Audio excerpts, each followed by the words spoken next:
2020년 10월 16일 오늘 새벽 말씀은 예레미야 48장 36절부터 47절까지의 말씀입니다. 그러므로 나의 마음이 모압을 위하여 피리같이 소리내며 나의 마음이 길헤레스 사람들을 위하여 피리같이 소리내나니 이는 그가 모은 재물이 없어졌음이라.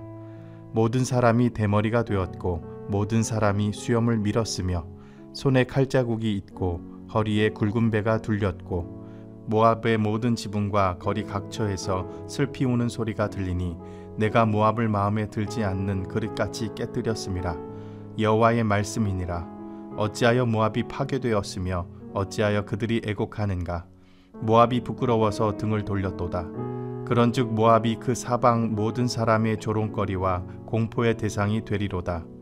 이는 여호와의 말씀이니라. 보라, 그가 독수리같이 날아와서 모압 위에 그의 날개를 펴리라. 성읍들이 점령당하며 요새가 함락되는 날에 모압 용사의 마음이 산고를 당하는 여인 같을 것이라. 모압이 여호와를 거슬러 자만하였으므로 멸망하고 다시 나라를 이루지 못하리로다. 여호와의 말씀이니라.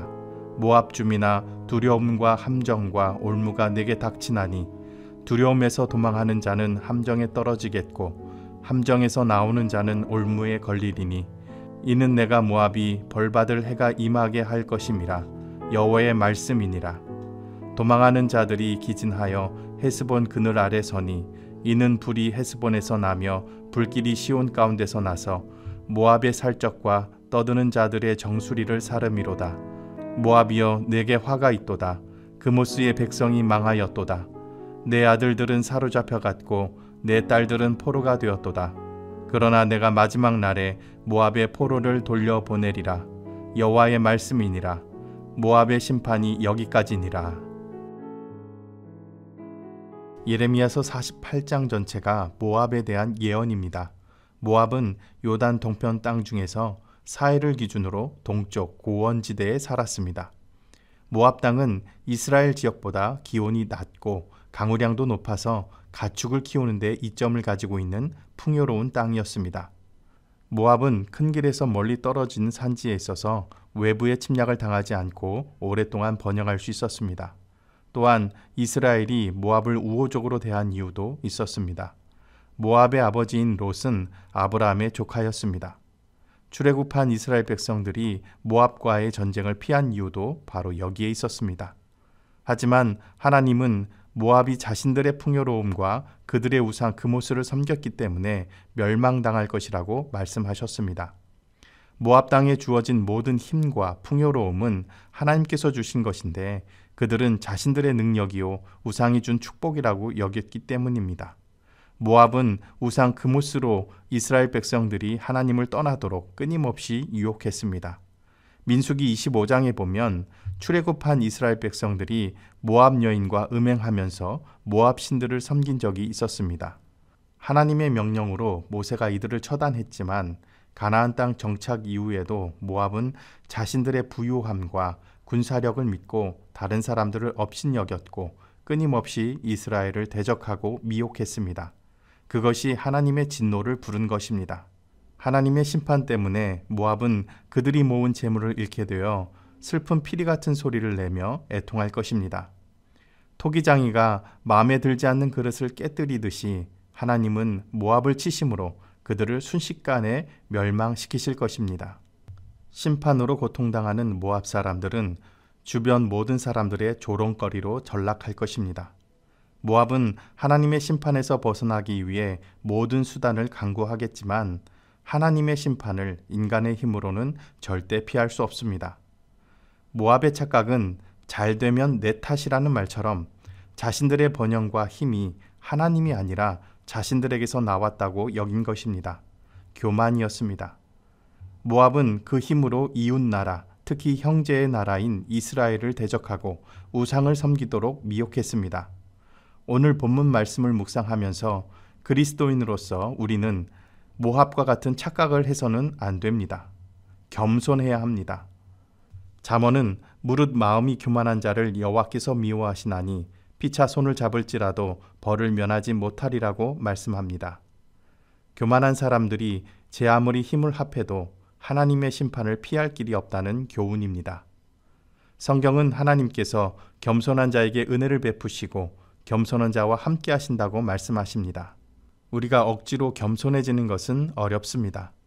오랫동안 애쓰고 노력하던 그 일이 성공했는데 좋은 결과가 나왔는데 그 성취감과 그 좋은 결과를 누리고 싶은 것이 우리들의 감정입니다. 나쁜 것이 아닙니다. 하지만 그 성취감에만 빠져 있으면 교만하기 쉽습니다. 우리는 그 성공의 자리에서 그 과정 속에 함께 하신 하나님의 손길에 집중해야 합니다. 우리의 삶을 어루만지시는 하나님의 손길을 느끼고 깨달을 수만 있다면 우리는 자연스레 하나님 앞에서 겸손해지기 때문입니다. 하나님께서는 예레미야 48장 전체를 모압에 대한 심판으로 가득 채우시지만 딱 한 절, 마지막 47절 말씀만큼은 회복과 구원의 약속을 베풀어 주십니다. 그러나 내가 마지막 날에 모압의 포로를 돌려보내리라 라고 말씀하십니다. 모압의 죄악은 용서받을 수 없는 죄였고 그 심판은 너무나도 맹렬합니다. 하지만 죄는 미워하셔도 사람은 미워하지 않으시는 하나님께서 자신의 죄를 회개하고 돌아오는 이들은 용서하시고 다시 받아주십니다. 모압처럼 엄청난 죄악을 저질렀어도 진정으로 회개하고 하나님을 찾으면 만나주시는 분이 하나님이십니다. 그 하나님의 사랑과 성품은 오늘날에도 여전히 이어지고 있습니다. 예수님께서 아버지 하나님의 마음을 탕자의 비유를 통해서 가르쳐 주셨습니다. 집을 나가 허랑방탕했던 탕자 아들이 비참한 모습으로 회개하며 돌아왔을 때 사랑으로 맞아주시고 잔치까지 벌이시는 아버지의 모습을 통해서 하나님의 마음을 엿볼 수 있습니다. 죄를 짓고 회개만 하면 모든 것이 없던 일이 되는 것은 아닙니다. 하나님은 죄에 대한 책임을 반드시 물으십니다. 하지만 돌이켜 품어주시고 진정한 회개를 보시고 그 죄악을 잊어주십니다. 이렇게 징계 가운데서도 소망과 용기를 주시는 하나님의 사랑을 깨닫고 하나님의 통치하심을 더욱 신뢰하시는 성도님들 되시길 간절히 바랍니다. 함께 기도하시겠습니다. 공의와 정의를 사랑하시는 주님, 세상이 풍요로웠을 때는 우리 그리스도인들조차 하나님께서 부어주신 그 복에 감사와 영광을 돌리기보다 부유함에 취해서 지내왔습니다. 잠시 잠깐의 풍요로움이 사라진 뒤에야 하나님 앞에 간곡하게 부르짖는 우리들의 연약한 모습을 불쌍히 여겨 주시옵소서.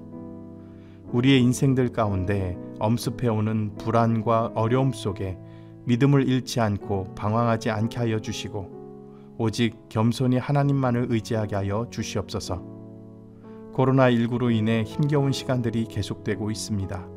지치지 않게 하여 주시고 어려운 시기를 잘 극복해낼 수 있도록 주님께서 힘주시고 우리의 삶을 인도하여 주시고 주관하여 주시옵소서. 원치 않는 질병 때문에 고통을 받고 있는 성도들이 있습니다. 하루속히 회복할 수 있도록 하나님께서 치료하여 주시옵소서. 질병으로 인하여 하나님을 원망하지 않도록 붙들어 주시고 오히려 아픔의 시간을 통해 하나님께서 함께하고 계심을 경험하는 귀한 시간 되게 하여 주시옵소서. 사람이 교만하면 낮아지게 되고 마음이 겸손하면 영예를 얻으리라는 잠언의 말씀을 의지합니다. 때마다 시마다 우리에게 필요한 것들을 채워주시는 그 하나님의 손길을 느끼며 살아가게 하여 주시옵소서.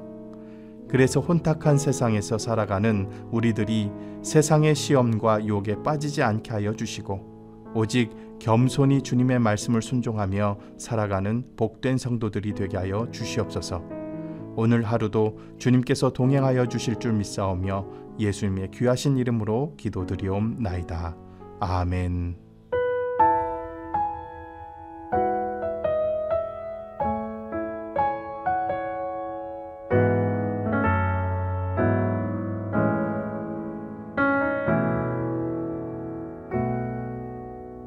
완전한 사랑 주를 바라봅니다. 부르신 그곳 내가 달려갑니다.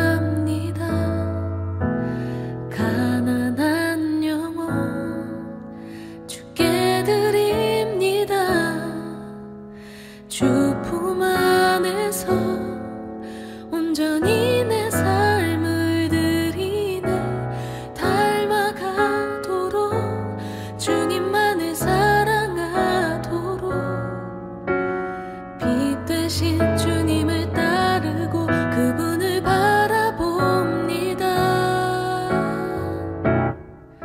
영원하신 주님만을 사랑하는 것, 날 향하신 그 사랑을 경배하는 것, 내 삶의 이유 되신 주님을 노래하리.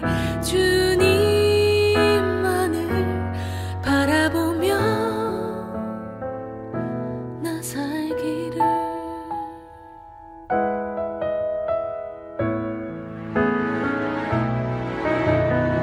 가난한 영혼 주께 드립니다. 주 품 안에서 온전히 내 삶을 드리네. 닮아가도록 주님만을 사랑하도록 빛 되신 주님을 따르고 그분을 바라봅니다. 영원하신 주님만을 사랑하는 것, 날 향하신 그 사랑을 경배하는 것, 내 삶의 이유 되신 주님을 노래하리. 주님만을 바라보며 나 살기를. 어둠 속에 빛이 되시는 완전하신 주님을